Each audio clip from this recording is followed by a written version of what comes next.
Қайырлы күн қыздар, қалдарыңыз қалай? Бүгін сіздерге кезекті бір құрақ түрін көрсеткім келеді. Бұл бізде мынандай әдемі крейзи құрағы.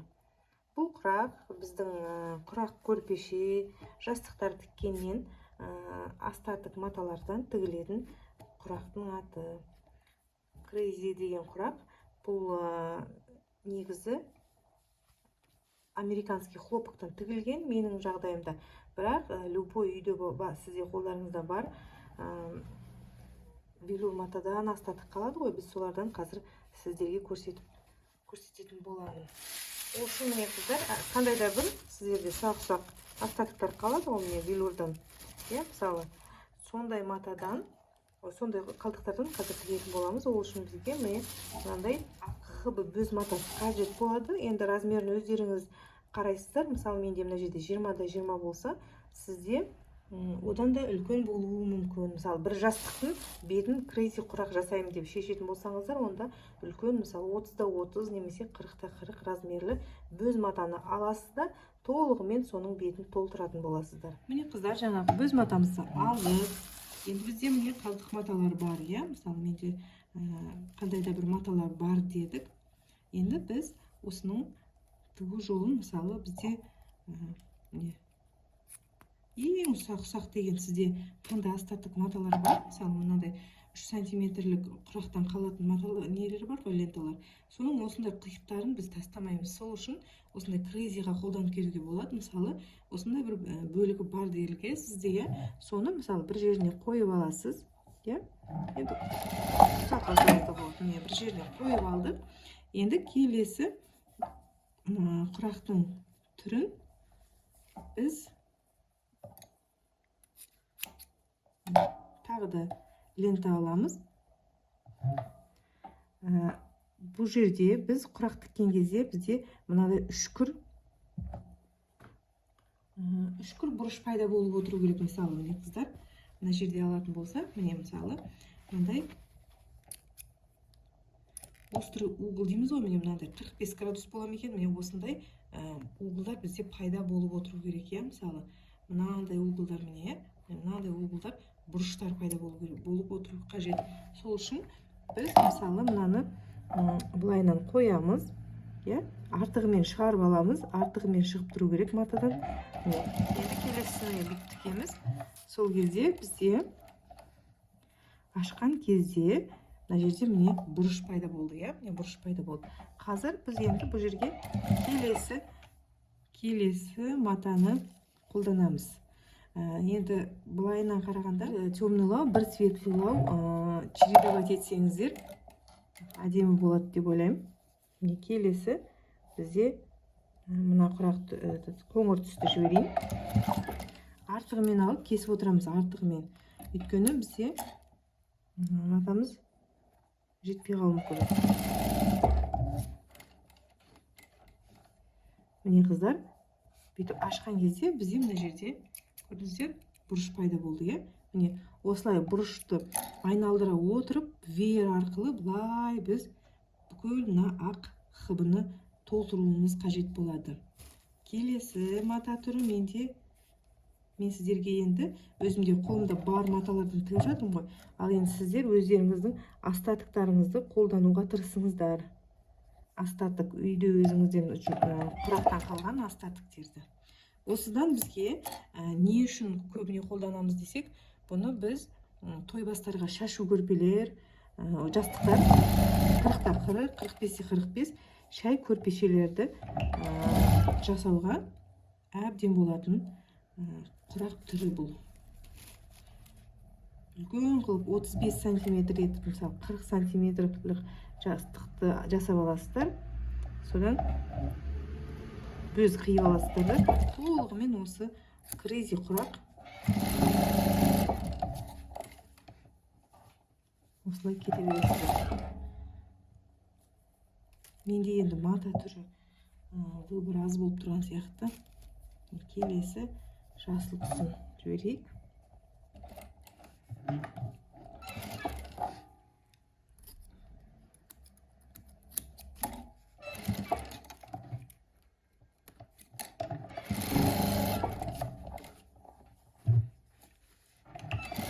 сөзі былай артығымен шығарасыздар.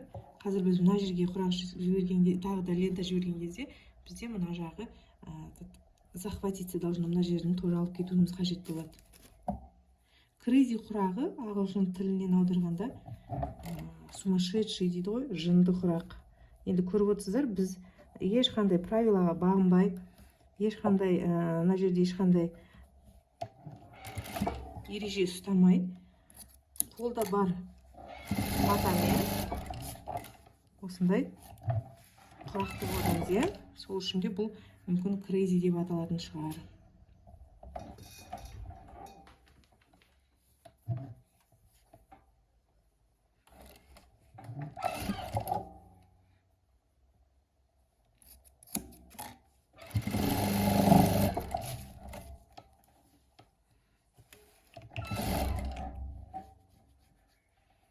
Осылай міне қыздар тігіп кете бересіздер.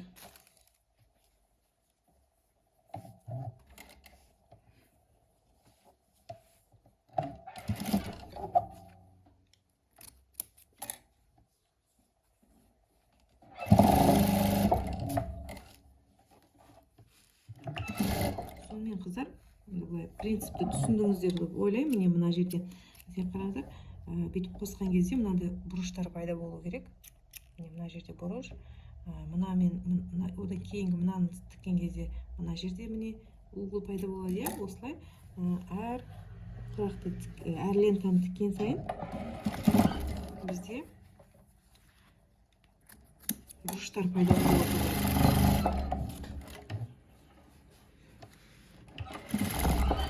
Мына жерде сәл де болса бұрыш бар, бірақ негізі острый болғаны дұрыс. Острый, қатты үшкір болғаны жақсы. Келесі артығымен алып отырасыздар.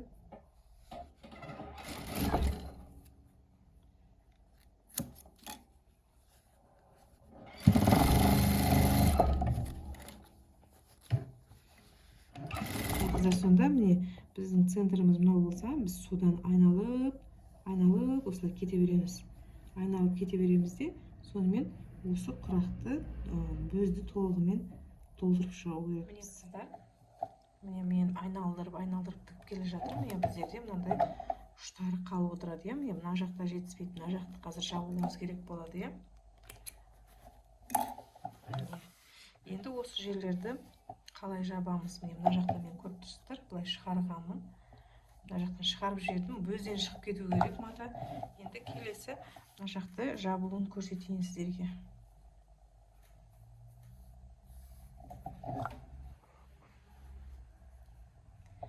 Мына жерде көріп тұрсыздар, менде мынандай қатар болып жабылды, иә. Бірақ негізі бұлай әдемі көрінбейді. Әдемі көрінеді, міне мына жақ сияқты жабылса міне, иә. Осындай үйшік сияқты бүйтіп келеді ғой. Mesela мына жақты көріп тұрсыздар, мына жақты көріп тұрсыздар, иә. Бірақ менде мына жерде солай болып қалды. Енді сіздерге келесі мына жақты да солай үшбұрышты қылып етіп жабуды көрсетейін. Көбіне солай бір ұзын бір лентамен тігіп тастауға келіп тұрады. Ол ондай часто келіп тұрады олай. Бірақ все равно мынандай үшбұрыштарды шығаруды тырысу керек. Сол кезде сіздің тігіп жатқан дүние әдемі шығады. Келесі міне мына.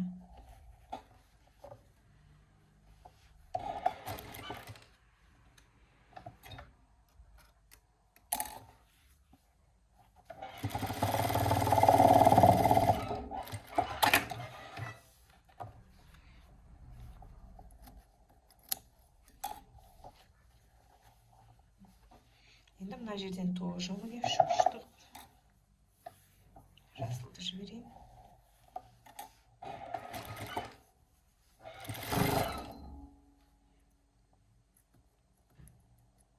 Қайшым өтпей қалды.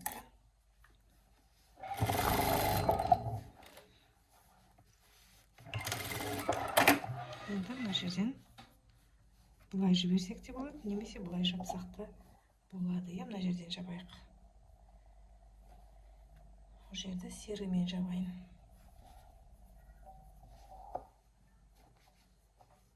жапсақ та болады.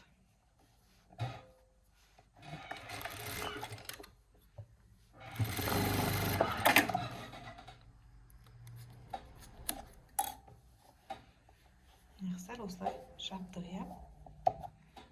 Мына жағы енді мына жаққа қалды.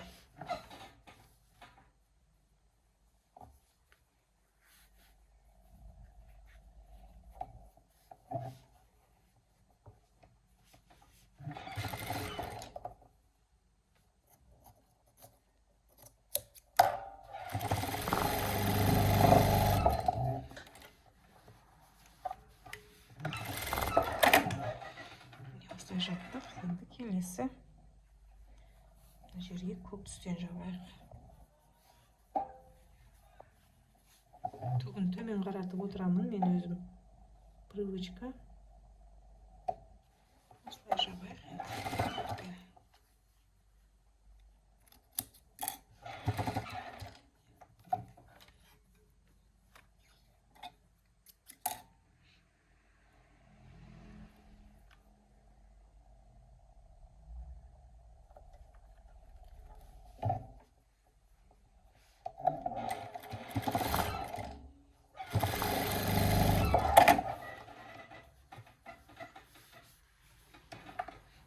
Жерде келесі бұрышын жабу керек болады. Сары түспен жабайын. Как раз кішкентай қиын қалыпты. Осымен жабайын.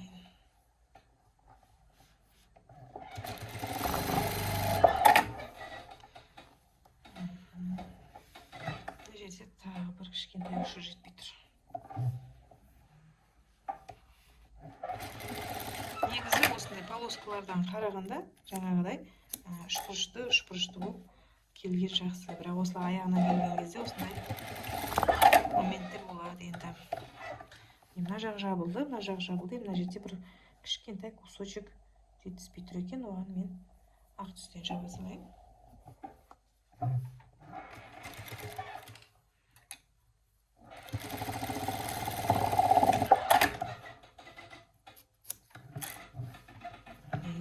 Біздің крейзи құрағымыз дайын болды, иә. Енді біз бұны қалай істейміз? Енді біз, міне көрдіңіз, сыртқа шығып тұр ғой. Енді мынаны бүйтіп тартып отырып, өздің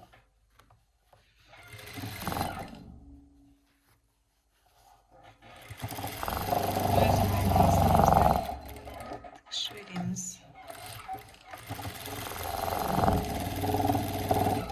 Мына жақта ашып отырып.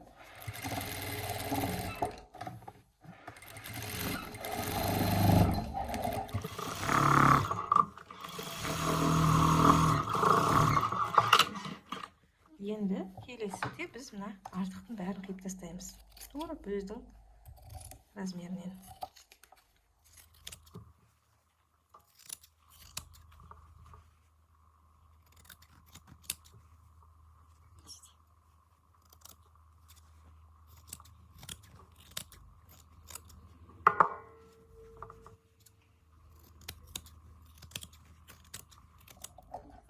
Остатықтар болады, бұны енді ештеңеге жарамсыз.